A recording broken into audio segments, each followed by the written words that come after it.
જૂના વકીલથી કામ ન થતાં નવા વકીલને રાતોરાતે બોલાવવામાં આવ્યા। હવે ચૈતર વસાવાનો કેસ જીતશે। મિત્રો, ગુજરાતના રાજકારણમાં રસપ્રદ બનેલા ચૈતર વસાવા કેસને લઈને ફરી એકવાર મોટા સમાચાર સામે આવ્યા છે। લાંબા સમયથી આ કેસ કાયદેય ગૂંચવણોમાં ફસાયેલો છે, ત્યારે આજરોજ ગુજરાત હાઈકોર્ટમાં યોજાયેલી સુનાવણીએ આ સમગ્ર મામલે એક નવી દિશા આપી છે। ખાસ કરીને ચૈતર વસાવાના પત્ની શકુંતલા વસાવા અને અન્ય સહ આરોપીની જામીન અરજીને લઈને કોર્ટે શું અવલોકન કર્યું છે અને હવે આગળની કાનૂની લડાઈ કયા વળાંક પર છે તે સમજવું ખૂબ જ જરૂરી છે। કેસની વર્તમાન સ્થિતિ મિત્રો, 10 જુલાઈના રોજ ગુજરાત હાઈકોર્ટમાં કેસની સુનાવણી દરમિયાન મહત્વના અપડેટ્સ સામે આવ્યા છે।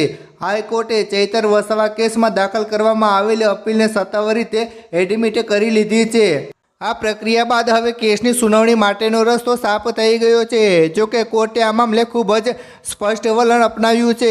કોર્ટ સમક્ષ 2 પ્રકારની અરજીઓ મૂકવામાં આવી હતી, એક સજા પરના અમલ માટેની રોક અને બીજી સજા સસ્પેન્ડ કરીને જામીન મેળવવા માટેની અરજી। કોર્ટનું વલણ અને કાનૂની પાસા મિત્રો, હાઈકોર્ટના માનનીય જજોએ સુનાવણી દરમિયાન ખૂબ જ મહત્વનું અવલોકન કર્યું છે।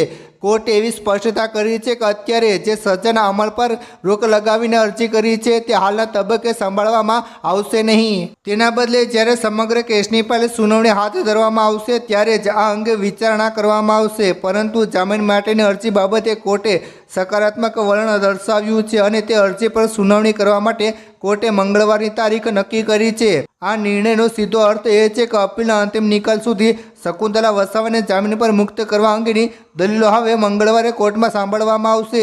વકીલોનો પક્ષ અને આશા મિત્રો, શકુંતલા વસાવા તરફથી હાઈકોર્ટમાં પેરવી કરી રહેલા વરિષ્ઠ વકીલ વિશાલભાઈ દવેએ સમગ્ર પ્રક્રિયા અંગે માહિતી આપતા જણાવ્યું હતું કે આ એક મહત્વનો વળાંક છે।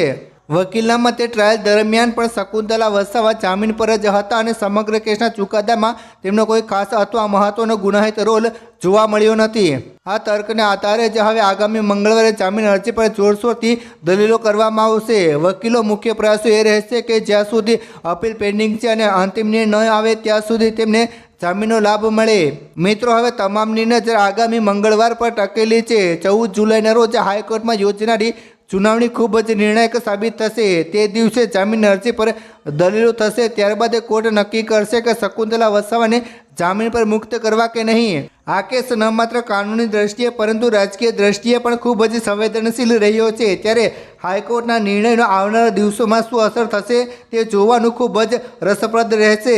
મિત્રો, ચૈતર વસાવાના કેસના નવા અપડેટ જોવા માટે અમારી ચેનલને હમણાં જ સબસ્ક્રાઈબ કરો। ખાસ નોંધ, આ વિડીયો જાહેરમાં ઉપલબ્ધ માહિતી અને મીડિયા રિપોર્ટ્સ પર આધારિત છે। આમાં દર્શાવેલ માહિતી સંપૂર્ણ રીતે સત્ય હોય તે જરૂર નથી। કોઈ વ્યક્તિ, સમાજ અથવા સમૂહને નિશાન બનાવવાનો ઉદ્દેશ્ય નથી। વ્યુઅર પોતાની સમજ પ્રમાણે માહિતીની પુષ્ટિ કરે।